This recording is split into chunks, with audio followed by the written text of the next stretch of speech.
understand this, let us take a positive charge and place it in the electric field of source charge. See बच्चों, here plus Q is the source charge and Q naught is the test charge.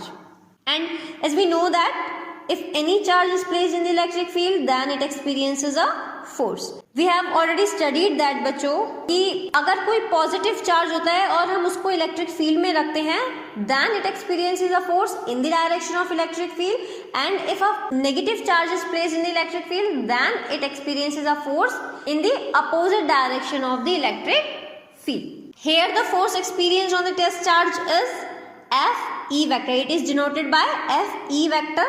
So F E vector equals to Q naught E vector, and this force is responsible to move the test charge in the direction of the electric field. अच्छा बच्चों, अब हमें क्या करना है, अगर हम चाहते हैं कि पॉइंट ए से टेस्ट चार्ज को उठाकर हम पॉइंट बी तक लेकर आना चाह रहे हैं, ठीक है, तो हमें क्या करना पड़ेगा बच्चों, और वो भी क्या करना है, एक चीज का हमें ध्यान रखना है कि हम पॉइंट ए से पॉइंट बी पर लेकर आए टेस्ट चार्ज को विदाउट एक्सेलरेशन. विदाउट एक्सेलरेशन से हमारे यहाँ पे क्या मतलब है कि कांस्टेंट एक्सेलरेशन होना चाहिए, ठीक है, तो इसके लिए यानी कि इसकी वेलोसिटी में, उसकी स्पीड में कोई चेंज नहीं आना चाहिए. तो उसके लिए हमें क्या करना पड़ेगा बच्चों, एक एक्सटर्नल फोर्स अप्लाई करने पड़ेगा इस टेस्ट चार्ज पर, जो कि इक्वल और अपोजिट हो किसके, इलेक्ट्रिक फोर्स के, जो ये हमारा टेस्ट चार्ज पहले से एक्सपीरियंस कर रहा है, ये एफ ई वेक्टर फोर्स, तो उस फोर्स के हमें बिल्कुल इक्वल एंड अपोजिट वर्क करना पड़ेगा, जिससे कि ये चार्ज स्लोली क्या हो, पॉइंट ए से पॉइंट बी तक आ जाए, यानी कि विदाउट एक्सेलरेशन आ जाए. Suppose an external force F E external equals to the electric force acts on the test charge to move this charge towards source charge without acceleration. Now, if the test charge is displaced in the electric field E vector through dr from point A to point B. अब बच्चों क्या है, मान लिया कि हमने जो dr है, ये dr डिस्प्लेसमेंट हो गया है, हमने पॉइंट ए से पॉइंट बी तक लेकर आए हैं हम टेस्ट चार्ज को, तो पॉइंट ए से पॉइंट बी तक का जो डिस्प्लेसमेंट हुआ है टेस्ट चार्ज में, वो कितना मान लिया है हमने, dr वेक्टर हुआ है. तो जो हमारा वर्क डन होगा वो कितना होगा, that work done is given as WAB. Point A से पॉइंट बी तक टेस्ट चार्ज को लाने में जो वर्क डन हमने किया है वो वर्क डन, ठीक है. तो WAB equals to integration from A to B F external vector dot dr vector. बच्चों हमको पता है कि वर्क डन क्या होता है, फोर्स इंटू डिस्प्लेसमेंट होता है, तो हमने यही फॉर्मूला यहाँ पे लगाया है, फोर्स इंटू डिस्प्लेसमेंट वाला. फोर्स कौन सा, जो एक्सटर्नल फोर्स हम अप्लाई कर रहे हैं, और डिस्प्लेसमेंट कितना हुआ है, dr वेक्टर हुआ है. तो हम बोल रहे हैं वर्क डन कितना हो गया, इस चार्ज को ए से बी लेकर आने में वर्क डन जो हो गया वो हमारा कितना हो गया, integration A to B F external dot dr vector, ठीक है. तो अब हमको पता है बच्चों एफ एक्सटर्नल है क्या, इक्वल एंड अपोजिट फोर्स है इलेक्ट्रिक फोर्स के, राइट. तो F external vector equals to minus F E vector equals to minus Q naught E vector. देखो एफ ई वेक्टर की वैल्यू यही थी, क्यू नॉट ई वेक्टर, अब यहाँ पे भी इसके अपोजिट फोर्स किया है, इसमें यहाँ पे माइनस लग गया है, क्या हो जाएगा, F external equals to minus F E vector equals to minus Q naught E vector.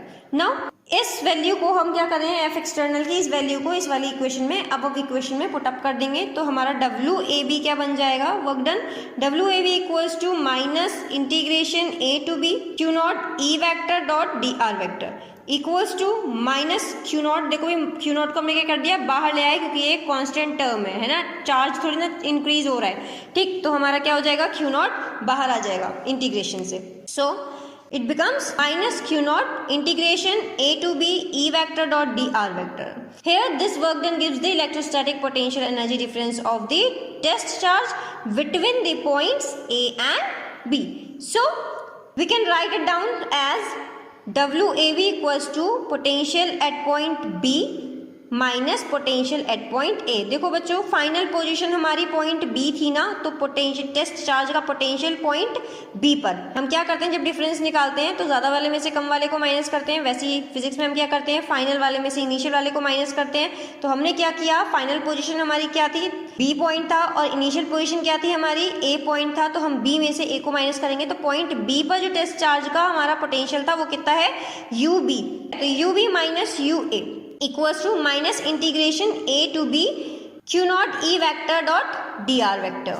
अब देखो बच्चों, इस इक्वेशन से एक बात तो क्लियर हो जाती है, इन दोनों पॉइंट ए और बी के बीच का जो इलेक्ट्रोस्टैटिक पोटेंशियल एनर्जी डिफरेंस है वो वर्क डन है जो कि टेस्ट चार्ज को सोर्स चार्ज की इलेक्ट्रिक फील्ड में पॉइंट ए से पॉइंट बी तक विदाउट एक्सेलरेशन मूव कराने में किया गया है। Now if point A is at infinity, अब मान लेते हैं बच्चों कि पॉइंट ए जो है वो इंफिनिटी पर है, ठीक है ना, इंफिनिटी पर रखा हुआ है। देन क्या होगा कि टेस्ट चार्ज की जो पोटेंशियल एनर्जी है इंफिनिटी पर वो जीरो होगी। क्यों? बिकॉज पॉइंट ए अगर इनफाइनाइट डिस्टेंस पर है तो सोर्स चार्ज और टेस्ट चार्ज के बीच जो इलेक्ट्रोस्टैटिक फोर्स है वो नहीं होगा, है ना, वो जीरो हो जाएगा। The electric potential energy of test charge at infinity is zero. Then in the electric field the work done to displace the test charge from infinity to the point B without acceleration is W infinity to B. हमने उस वक्त क्या लिखा था, W A B लिखा था। अब हमारा पॉइंट A कहाँ पहुंच गया है, इंफिनिटी पे, तो हम क्या लिखेंगे, W infinity to B। Infinity से हमें बी तक लेकर आने के लिए, बी पॉइंट तक लेकर आने के लिए टेस्ट चार्ज को जो वर्क डन करना पड़ेगा उसके बारे में हम बात कर रहे हैं। तो W infinity B equals to U B minus U infinity. अब यू इंफिनिटी हमको पता है, इंफिनिटी पे पोटेंशियल एनर्जी क्या हो गया टेस्ट चार्ज का, जीरो हो गया। तो हम क्या कर लेंगे, जीरो मान लेंगे और पुटअप कर देंगे यहाँ पे जीरो। तो क्या हो जाएगा, U B minus zero equals to U B. Come to the next line, then UB equals to W infinity to B equals to minus Q naught integration infinity to B E vector dot dr vector. बच्चों, in consequence we can say that this work done is equal to the electrostatic potential energy of the test charge at a point B in the electric field of source charge.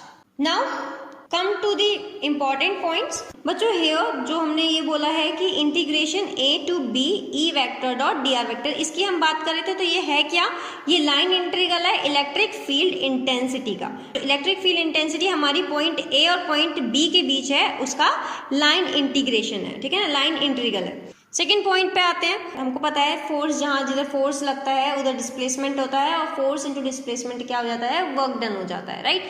तो जो force act हो रहा है हमारा ये electrostatic force charge particle पर, तो इसके थ्रू जो वर्क डन किया जाएगा वो डिपेंड करेगा चार्ज पार्टिकल की फाइनल और इनिशियल पोजीशन पे, जबकि ये इंडिपेंडेंट होगा उस पाथ के जो चार्ज पार्टिकल फॉलो करेगा। यानी कि किसी एक पॉइंट से दूसरे पॉइंट तक लेकर आने में वो कौन सा पाथ फॉलो कर रहा है इससे हमें कोई मतलब नहीं है, तो उस पाथ के इंडिपेंडेंट है। So the electrostatic force and electric field are conservative in nature. Okay, now come to the next point, which is in moving a charge in a closed path is zero. तो भाई conservative force के द्वारा, conservative force के through जो work done किया जाता है किसी क्लोज्ड पाथ में, वो क्या होगा, जीरो होगा, ठीक है ना। यानी कि अगर अपनी जिस पोजीशन से हम चल रहे हैं उसी पोजीशन पे वापस आ जाते हैं तो क्या कर लेते हैं, हम क्लोज पाथ बना लेते हैं ना। तो इस टाइप के क्लोज पाथ के लिए जो वर्क डन होगा कंजर्वेटिव फोर्स का, चार्ज को मूव कराने के लिए इन अ क्लोज पाथ, है ना, क्लोज पाथ में अगर चार्ज मूव करता है तो उसके लिए जो कंजर्वेटिव फोर्स का वर्क डन होगा वो कितना होगा, जीरो होगा, ठीक है ना। कंजर्वेटिव फोर्स के थ्रू जो वर्क डन किया जाएगा वो क्या हो जाएगा, जीरो हो जाएगा। सो बच्चों, ये